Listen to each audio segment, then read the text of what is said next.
Okay, have you ever felt like you're talking, but nobody's really listening? You know your ideas are good, but they just don't seem to land with the kind of impact they should. Well, in this explainer, we're going to unpack a really powerful framework from the book Mastering Presence. It's basically a week-by-week plan to make sure your voice isn't just heard, but that it's truly respected. You know that feeling, right? That sinking feeling after a big meeting or a really important conversation. You just walk away, replaying the whole thing in your head, thinking, man, I just didn't connect, or I don't think they took me seriously. It is such a common and honestly a super frustrating feeling in the professional world. And here's what the book really gets right. This usually isn't because you're not smart enough or you didn't prepare. It's because we all fall into these invisible communication traps. Think of your authority like a bucket of water. These little habits, they're like tiny, slow leaks that just drain your credibility. And the worst part is, you probably don't even notice it's happening. But what if you could patch those leaks? What if you could build this unshakable presence with a clear, step-by-step plan? That is exactly what this framework is all about. This isn't some abstract, high-level theory. Nope. It's a practical, weekly workout for your communication skills, and it's all designed to build powerful habits, one tiny piece at a time. So you ready to start rebuilding?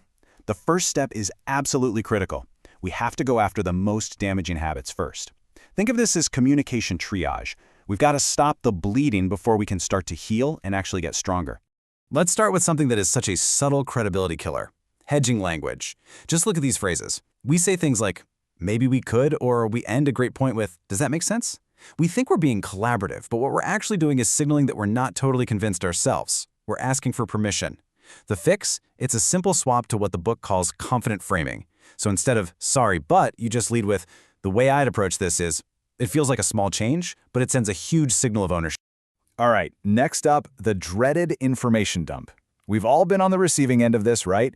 You're just drowning in a sea of details and data, trying to figure out what on earth the main point is. This framework gives you a life raft. It's a super simple three-part structure. First, you give the context. Then you deliver your single key point, and you follow that with one really good example. And then, and this is the genius move, you just stop, and you ask a question to pull them back into the conversation.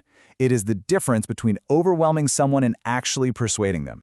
But you know, presence isn't just about the words you say. It's so much about the energy you bring into the room. Our stress, our anxiety, it can literally leak out through our voice and our body language. It's a thing called emotional leakage, and it completely undermines our message before we even open our mouths. The fix is so fast. It's a physiological reset. Before any important meeting, just take 10 slow, deep breaths. And do a 30-second posture check. Stand tall, roll your shoulders back. It literally calms your nervous system and helps you project composure from the inside out. Okay, so once you've started plugging those major leaks, it's time to build a much stronger foundation. This next part is all about installing a really simple daily drill that's going to upgrade your baseline presence automatically, without you even having to think about it. Think of this as your daily 10-minute presence workout. Seriously, it is so efficient.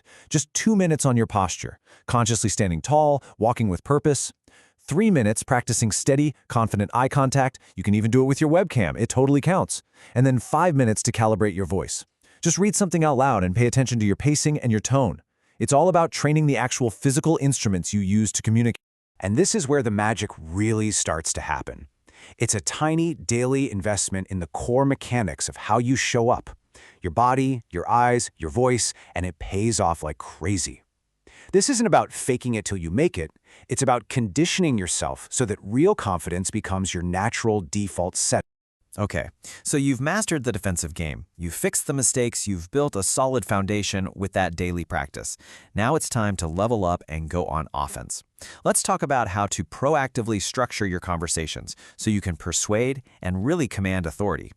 Here it is, a proven 4-step template. 1. Open with your purpose. Be clear, no apologies. 2. This one is so crucial. Lead with their motivations. Ask questions. Find out what they actually care about before you start talking. 3. Use short, relevant stories to connect with them. Stories stick, data doesn't. And 4, my personal favorite, strategically address any potential objections before they even have a chance to bring them up. It just shows incredible foresight and control. But what if the single most powerful tool in your entire communication arsenal was nothing? I mean it. Presence is often most powerful in the moments when you aren't speaking. Let's get into the art of strategic silence. And it's not just about, being quiet. The big idea here is that there are 4 distinct, tactical types of silence you can use to completely shift the dynamic in a room and make your words so much more powerful. Okay, let's break these down. The confidence pause. That's just a beat or two you take before you answer a tough question. It signals thoughtfulness, not panic. The emphasis pause. That comes right after you make a big point. It gives it room to breathe and really land. The invitation silence. This one is amazing. After you ask a question, you stay quiet for a full 5 seconds. It compels people to give you a much deeper answer. And finally, the processing pause. This is your go-to when you're challenged. It gives you a moment to think, so you respond with calm authority instead of getting defensive. Whew, we have covered a lot. But just knowing this stuff isn't enough, right? We have to turn these ideas into actual habits. So how do we make presence a skill that really sticks? Well, let's talk about your confidence workout.